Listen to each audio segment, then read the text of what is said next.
Hi, everybody. We're so glad you're with us today. I'm Brenda Viola with Medical Solutions Supplier and LymphaPress, and we've been shining a spotlight on women who have forged a new path in the world of lipedema.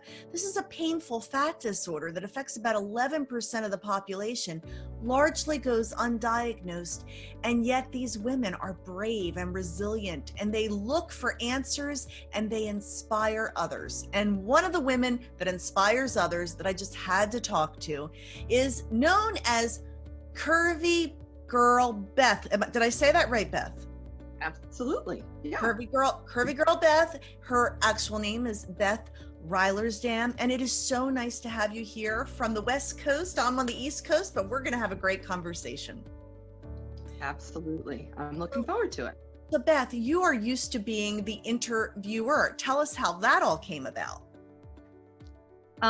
This month, during June Lipedema Awareness Month, I decided to use my platform to really connect with as many voices in the lipedema community as possible. And, you know, as you might imagine, just amongst our, women with lipedema sisters, I guess we would call each other. We have such a plethora of talent and diversity and knowledge that I just decided that we should get the word out to everyone how differently people are working toward managing their lipedema. What do they do? What's their experience? And in the hopes of certainly educating everyone, but also in the hopes that, you know, somebody could glean something from each of the conversations. And so that's really how that started. In addition, I started this month doing a joint workout with another fellow lippy lady who is in the UK, Karen Windsor, and she is a true thriver and has transformed herself and really works with patients as well. She is a therapist that does hands-on work with with lipedema women, and then also another a personal trainer who's had experience with women with lipedema, and he's out of Chile. So two days a week I actually did a live workout, hoping to encourage other lipedema ladies to join in and follow along and know that it's not, I'm used to going to the gym, so this lockdown for me has been a different experience, and that was kind of a way to remind us all that we really can do home workouts, and they don't have to be crazy. And really for us, any movement is good movement, especially in this lockdown where most of us are getting in just even our daily steps that we normally would get in, even if it's just somebody who goes from their home to their car to their workplace to their car to their home. They still have gotten way less steps in this lockdown than is typical. And so everybody's lymphatics really need a little bit of help. And so that was just spirits do too. You've done a great job of lifting spirits, not just encouraging people to move their lymphatics, but I want to go way back to where you said, wait a minute, there's something different about my body. How did you even get to the point of getting a diagnosis? When did it start to show up? When did lipedema start to show up in your life? So for me, I never had that moment. I never thought that my body was different, other than, I thought it was bigger than my best friend's, but I didn't ever think it was like there was something wrong, like, oh, why is my leg growing, or why do I not have knees, or that kind of, I never thought there was any reason outside of myself for that. So in my situation, Dr. Herbst has ruled is not the right word, diagnosed me as a congenital condition that I've had it since birth. And for me, it probably started officially showing up around the age of 6. Wow. I can remember when I was 8 and I went to Girl Scout camp, and I was, just supposed to go in a canoe. And I was like, I'm not getting in that canoe, because I knew that if I lifted my leg off of the shore and placed it into the boat would sink. So that's what I thought as an 8-year-old girl. Now, I was bigger than my best friend, but I certainly wasn't bigger than any of the camp counselors or any of the adults that were getting in and out of the boats or that kind of thing. And so this was, now in retrospect, like, I must have inherently known that my leg was heavy. I have never been the type that feels like I have heavy legs or feels like I have pain. And I don't, I can go for a massage. So I think, oh, I don't have any pain. But I actually had a consultation with a physician about 2 weeks ago, who was like, can you squeeze various areas on my legs? And I was like, ow, that really hurts. And he was like, well, good to know, because of course it does. What did you think? And I was like, because I mentioned that I generally don't have any pain, and he thought that was brilliant to operate that way every day. It was great. But Yeah. let's really assess, what is your pain. Just because you have a high threshold and you've lived with it your whole life and you have no Yes. idea, doesn't mean you don't have it. And so sure enough, I have a lot of pain. Um, and Let me so that interrupt was you kind for of I just want interesting. to ask, so, a lot of women that I speak with, because the point of these interviews is to have people recognize something and say, oh, that's me. Oh, I can relate to that. Yeah. So the level of pain is usually so constant, you don't even realize it's there after a while. Is that a good I think characterization? so. Yeah, I think so. And I think, conversations that I've had over this month have really brought it to the forefront that, like, for those of us who've had it forever, we just, and who are thrivers, I've never let it stop me from doing anything.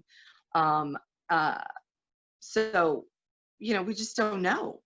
We just don't know that we've had pain. We just didn't, it's just our way, we just thought this is how it is. I thought everybody trying to get, who weighs a certain amount, to trying to get in and out of a car has to throw their leg in and throw it out. And it's not an easy feat. I didn't realize that, lipedema fat weighs way more than regular fat does. I didn't realize that it feels different, that it looks different. I just thought this was all me. So at age 6, you knew something was a little different. Then as you got into your preteen years, what was that like? And you got some family pressure too, to start going on a diet? Yeah. So, naturally, at that puberty time, I was starting to round out as get my womanly shape. And so my hips became a little pronounced, my butt became a little more pronounced, my thighs became a little thicker. And so I, was kind of warned that perhaps I should want to slim out before I got to high school, because the boys weren't going to like such thick legs, and I probably would want to think about going on a diet. So I went to my first Weight Watchers when I was I guess it was in the 8th grade, and that was when the insanity really started. I think when I was in the 4th grade, my mother put me on what probably would have been a like a low carb diet at the time. Like, I had, when I came home from school, I was allowed to eat sunflower seeds, and I think I had yogurt for breakfast. And in my household, we pretty much didn't ever, we never ate like what we looked like, because my mother actually had lipedema as well. Not that anybody ever Wow. knew anything about it, but she fought Sure. tooth and nail always. She did not have the workout piece like I have always had, but she, she did every possible way to constantly control. And, eating was always very healthy in our house, but that, that really didn't matter, because And that's the frustration of this condition. And yet I can only imagine in your mother's psyche, it was like, I don't want my daughter to have what I have. And that exactly. projects on you. So you go through a lifetime or a youth of going from diet to diet. Was that, how did you feel about yourself though? Because you're a supremely confident person. Did that I take was, some time to develop, or were you always that way? I mean, I think I was always taught that I was, I was smart. I could do anything. Um, my only attribute or my only second guessing, I guess, was my sports inclination. So I didn't do sports. Well, at least I thought I didn't. But I was a dancer from first grade to 12th grade. So I did ballet, tap, and jazz twice a week. Then I was in the kick line and the baton team from 7th grade through 12th grade. So then I had, 2 nights a week of practice for that. And then I did, the games on the weekends. So I was like, the original aerobics queen before, like you didn't even know about that kind of thing. And I just thought I didn't play sports. I thought I didn't ever work out. I didn't, I had no physical fitness, but that was a joke Yeah. because that was all I did, you know.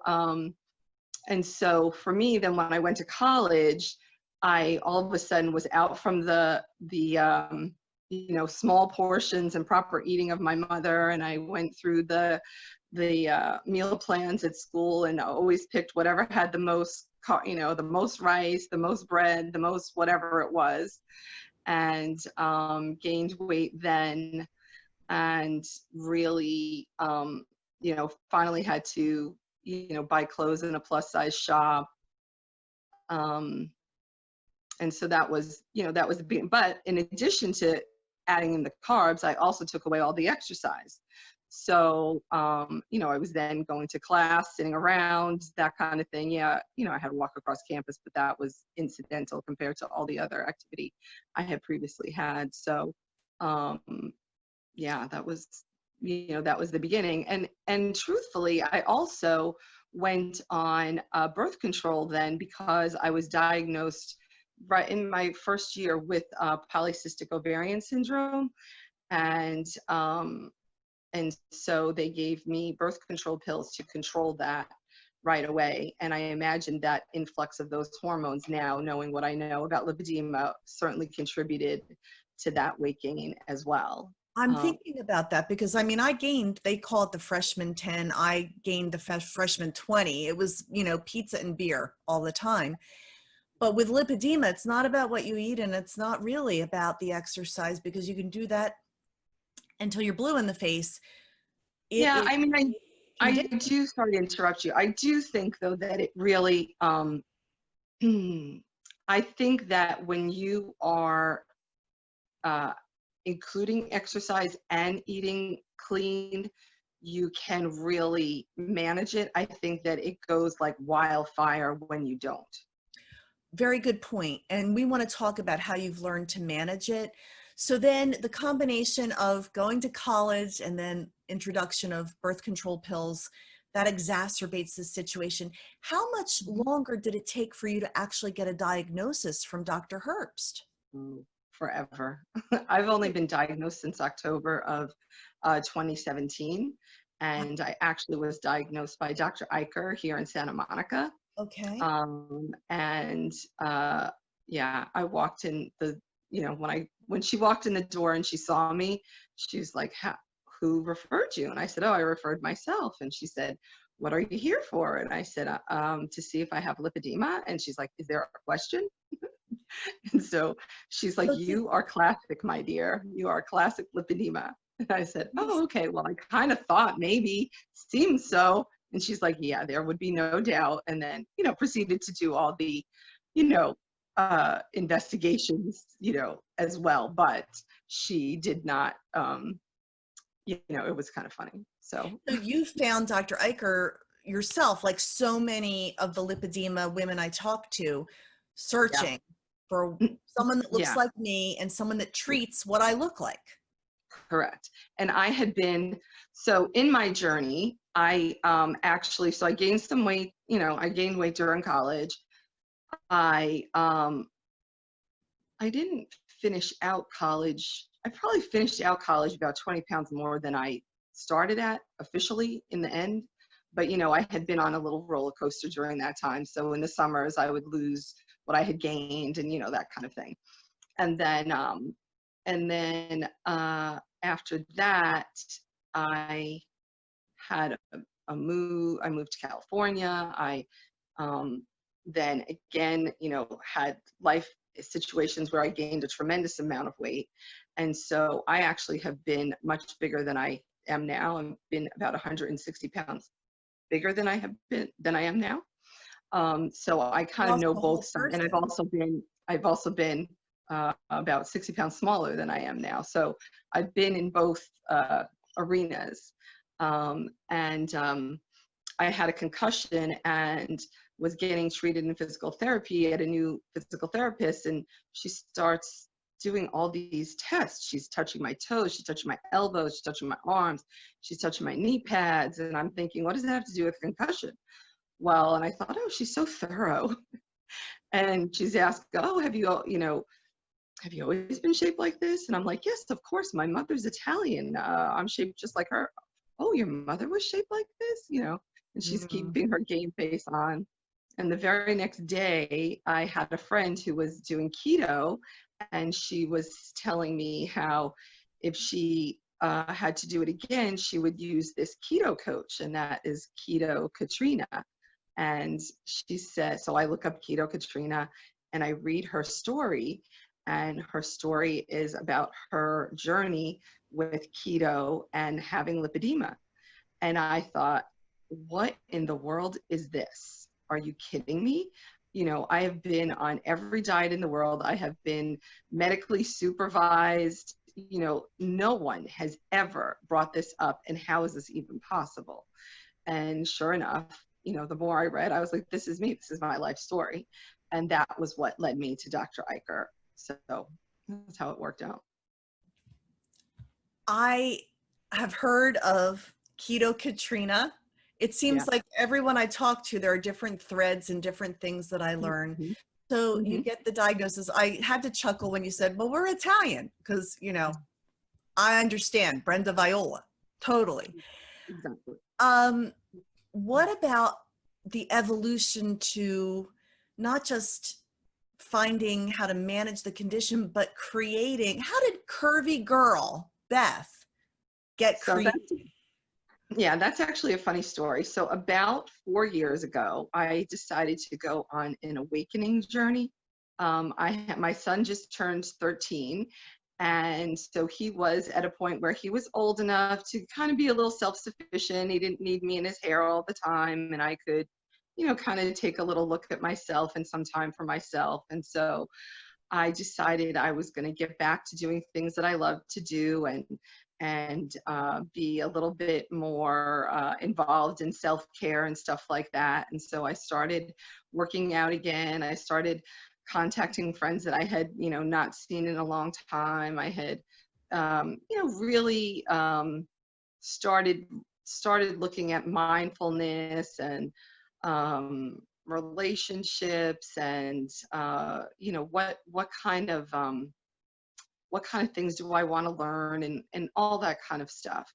And I was a parent leader at my son's school. And because of that, I got kind of brought to social media. I wasn't on social media before that.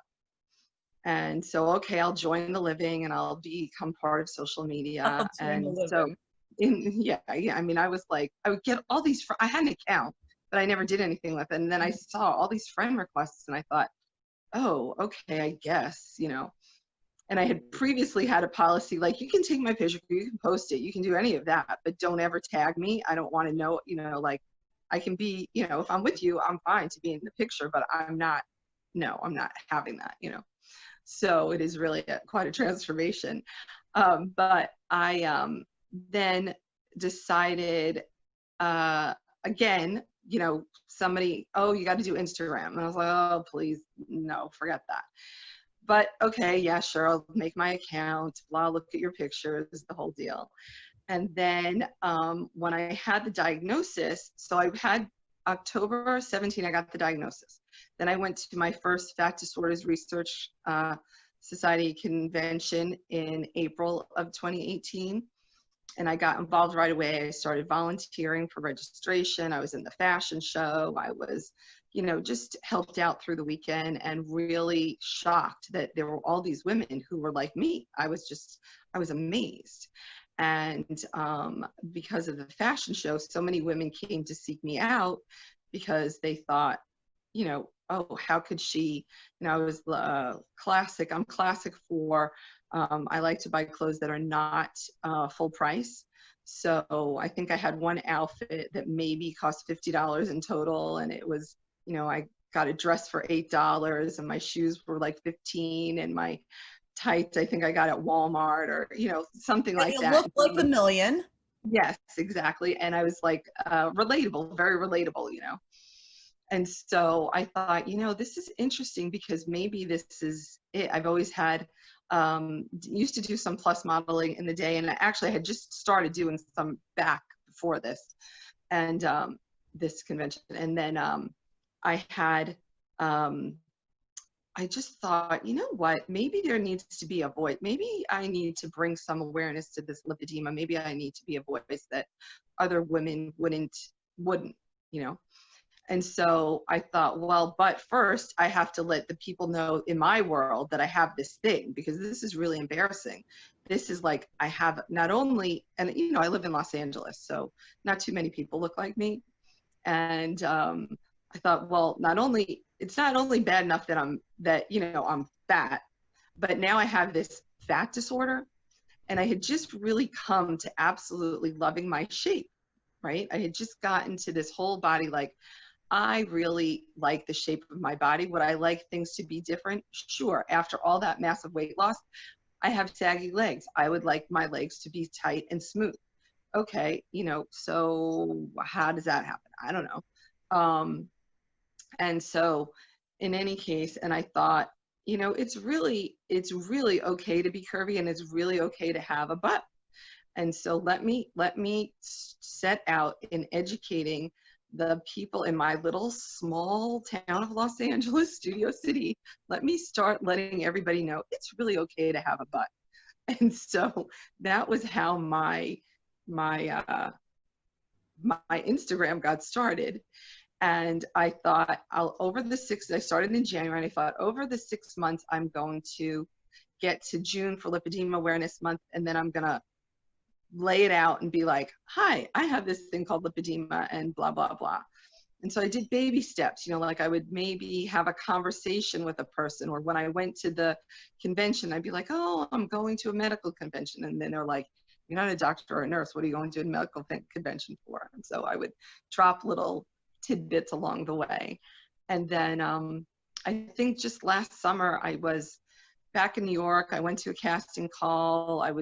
I had started doing some lives in June because I was at a different convention, another healthcare company that I was doing some work with. And so I all of a sudden was like, well, I guess maybe I really need to start, combining the plus modeling with the lipedema awareness, and let people know it's really okay to, not only embrace, it's okay to be you.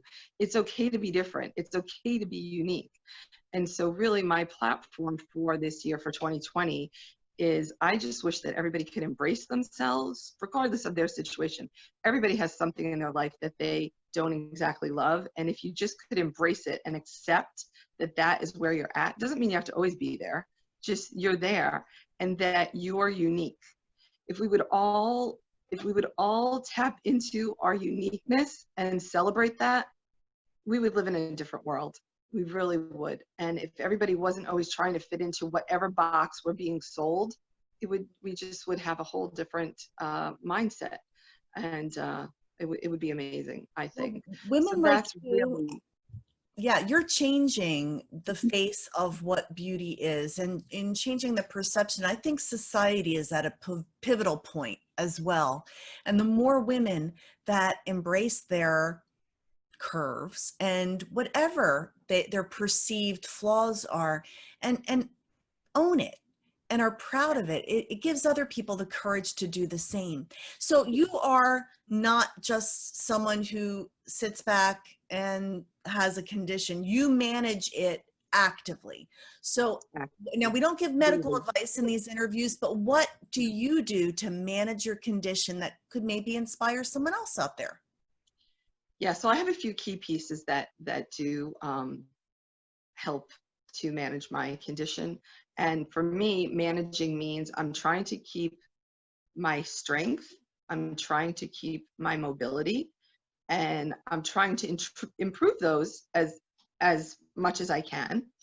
And then I'm trying to make sure that I'm the least inflamed I can be. And so during this lockdown, I have really added some different things that I haven't done before. And what prior to lockdown, pool, water movement, and vibration plate were the things that really helped me the most. I have a lot of fibrotic tissue. So, you know, I have always been kind of like a brick house. You know, if you wanted to come and try and, you know, pinch my behind, you're not going to get much of anything because there wasn't anything to grab, you know. I used, you know, kind of the original body smoothers or shapers so that it would smooth me. It wasn't to hold me in before because I was already held in. Um, and so I've been doing that for years because of the way I wanted it to look. But I have added custom graduated compression that I utilize. Is from Lipoelastic, and that is like phenomenal for me. I feel like it's hard to explain, but I feel like I don't feel my legs in a good way, meaning it makes me realize that when I don't have them on, I actually feel them. And, you know, so it makes them a non-issue. I don't ever think about them when I have those on. I do vibration plating daily. I do some dry brushing daily. And I have incorporated a bit of reflexology. And then I do anti-inflammatory eating as best as possible. In this month of June for lipedema awareness, I've been doing the carnivore plan. I don't have a gallbladder, so I don't do as high fat as maybe might be recommended. It's more about me doing zero carb and eating protein. Protein works best for my body. And I think I have seen a bunch of, my tissue has loosened up tremendously since the beginning of lockdown, tremendously. And that means that the fibrosis is breaking down. Correct. From all the different things that you're doing. Yeah, so it's not a pretty sight, you know, as far as I'm concerned. I can see all the lumps and bumps very vividly now. And as if I couldn't before, you know, I thought it was bad before. But I think that that's great because it means that I can continue doing this kind of thing and I can really start to activate doing some like other modalities like gua sha and fascia blasting and maybe some Graston technique where you're just, you know, kind of trying to work those nodules out or down a little bit. And that was one of the recommendations that Dr. Herbst had given me. I saw her in the office last year, and that was one of the things that she had done. It has been recommended since my diagnosis because of the weight loss I had previously had years earlier and the consistent clean eating and exercise I've been doing for years, that I really have surgery to remove the excess and really free up my system and not put it in more danger for future, for, you know, potential knee replacements and hip replacements and that kind of thing. And I just have had a number of different health issues that have prevented me from doing that so far. So I don't know what that looks like going forward, but we'll see. Every day is a new day. And so And there's so much research being done. I think right, there's finally, or maybe it's because I finally caught on, there's more momentum right now than there ever right, has been. How important absolutely. are organizations like the Fat Disorders Research Society or the Lipedema Yes. Project or the Lipedema Yeah. Foundation or Facebook groups or social groups? How important has that been to you to be connected in that way? Very important, very important. I think that, I'm somebody who wants to know the research off the top. I want to be on the forefront of knowing what's going on, what are the next steps, what are the choices, and really trying to help kind of lead the um, awareness, I guess would be the word. Make sure that we're all in the know, because as we have more voices, that's great. One of the things that has just been a side effect of me trying to tell my few people in Studio City that it's okay to have a butt is that I have grown a pretty fairly good Instagram following, and you know the modeling, of course, certainly has helped with that. But a lot of followers, I have a lot of male followers, and it really, to me, is phenomenal because the education keeps going. This is obviously, if someone finds me attractive, they know other women in their lives that have this same exact condition. And the more vocal we can get, the better. So the more knowledge that is out there that this is a real condition, that I use the example of some man who goes to grab his girlfriend by the arm as she's walking by because he wants to give her a kiss, and she throws her arm aside because It hurts. it's going to hurt her, but she doesn't even know it hurts her because she hasn't been diagnosed. um, she instinctively does that to protect herself, and he instinctively thinks, oh god, she doesn't, oh she doesn't, she's not interested, oh here we go, oh whatever. And just that one little piece, like, guess what, that could hurt her, or Yeah. she doesn't even know it, and neither do you. And so and unfortunately, I don't like to admit stereotypical things, but I think I have to on this one. I think that, this is a woman's issue, and women's issues still do not get taken as seriously as men's issues or men's voices in relation to medical care. And so I think that if we can get some men's eyes on this as a real issue and a concern for the people that they love, then there's going to be more eyes on it as well. It's going to be taken more seriously than if just all the women showed up at the doctor's office and be like, I have this thing, and then all the doctors don't know anything about it, so they're just like, the usual, you're crazy, and go diet and exercise and come back. And You were we'll really talk. fortunate to connect with some amazing medical professionals. One of the things that breaks my heart is so many of the women I talk to have not even been able to get a diagnosis, haven't been able to get any real direction medically, except from what they're Googling and finding out that way. Right. I mean, there was somebody a few weeks ago who said, well, the good thing is that, this is one of the few conditions that you can self-diagnose via Dr. Google, which I thought was really funny. But which was sort of, to Dr. Eicher's point. She was like, you've read it all, you know it all. Why do you even need a diagnosis? Kind of thing. But we do need a diagnosis, because if at any point we're going to go down the surgical route, we need to have it reported that this is what we have, this is what we've done, this is why. So there is a reason to actually get a diagnosis.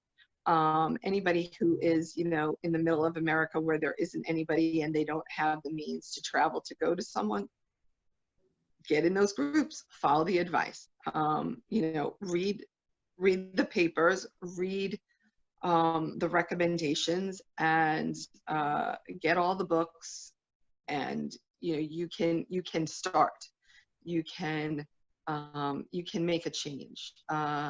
So you can be your own, and you do have to be your own advocate in this. Many of us walk into the doctor's office with flyers so that we can educate the doctors or tell them what websites to go to, or um, tell them which other physicians to reach out to. So there is that, but it is a very small community of doctors that have any knowledge of this disease at all. And so there's a lot of work that needs to be done in the education piece, a lot. Well, people And like then you. we have to convince people to become providers. So there's I think we're at the beginning stages of really being onto something. It's been around since 1940 that anybody had written anything about it. How it took till 10 years ago to get any kind of diagnosis in the United States, I have no idea. But it's encouraging, and really I don't have a daughter, but I can already see girls in my son's middle school. I can see them already. And I'm thinking, oh goodness, if we can only get to those girls to let them know that it's okay, they're going to be fine if they just start paying attention and really working on these things, like do their dry brushing every day, and do their pool exercise, and get a vibration plate, and maybe wear some, they all mostly wear leggings nowadays anyway, but maybe try to get the strongest ones, Yeah. Impression. And if you can address some of these things early on, you can forestall it from progressing, which is a good thing. Not because of the body issues. And I think that's something I've learned, and I want to underscore over and over again. It isn't about the body size. It's to be able to be mobile and pain-free and healthy. Those are the important things. You're beautiful as is, whatever shape, whatever size. You are beautiful, you are worthy, but taking care of yourself is paramount. We are running out of time. And Curvy Girl, if you have any parting thoughts for our audience, what would they be? I think that we really are all perfect, and it kind of kills me whenever I see people, talking about being, oh, I'm perfectly imperfect. There was a minute where I was into that. I thought that's a good thing. And I was like, oh, that's not even true, because we are really all perfect in the moment for where we are. And if we could all just give ourselves the credit, and really relish in our uniqueness, it's a different game. It is truly a different game to be on the other side of acceptance. And once you get there, you're so much freer, and so much, you're just so much kinder and gentler to yourself, that sure, that doesn't mean that every minute of every day you have to love every single aspect of yourself. That's that's never going to happen, because that's not the world that we live in. But if you could really consider that you could actually give yourself some kudos, you could talk to yourself like you would talk to your friend, it would be amazing. And for anybody who is living with this condition, just remember that it is you need daily self-care, and you have to make the time for it, and you have to put yourself first, because you can't actually help anybody else that might be counting on you if you're not at your best. And I think movement for sure is key. Whatever you can do to reduce your inflammation is key. And that's, I don't know, that's really my go-tos to help continue. And I think one of the things that I did that I didn't say is that I really think that if you actually take pictures of yourself just for yourself, nobody else, and you look at them, you can start to understand your body, and you can start to learn to love aspects of it. And then from that, it can grow. And I think that that's just a little side tip of how do I get to the acceptance piece. That's really an inspiring note to end on. How can people follow you? Where did they find you, Beth? So my biggest following is on Instagram at Curvygirlbeth, all one word strewn together. I do have a Curvygirlbeth page on Facebook now that is starting up. It kind of mirrors Instagram. However, it has a little bit more lipedema information thrown in. And then I've started a TikTok about, I don't know, a month ago maybe. And so that's just a little silly bit for me. And I do have a YouTube page that is not quite up and running. It has a couple of things out there. And I think if you Google Curvygirlbeth, you can find a few bits from interviews that I've done. I've done a bunch of different interviews around, and I Yeah. just don't have it all orchestrated in one place yet, but there's stuff there too. Well, you cannot Google lipedema without seeing something come up about Curvygirlbeth, and now I know why. Thank you so much. You're inspiring, and you're a great voice that deserves a platform, and we're so happy that you joined us today, Beth. Thank you so much. Thank And you so much, Brenda, for having me as well. Thank you. I my appreciate pleasure. it. My pleasure, and so glad that you all could join us today for this edition of another lipedema woman's story, her journey. If you want to find out anything more about the women that we're interviewing, or about Medical Solutions Supplier or LymphaPress, feel free to reach out and contact us. Oh, and if you have an idea for someone that should be one of our interviews, please send me their information. It seems like this is going to go on way past Lipedema Awareness Month. So have a great day, everybody. And thank you, Beth. I'll see you soon. Thank Bye. you. Bye.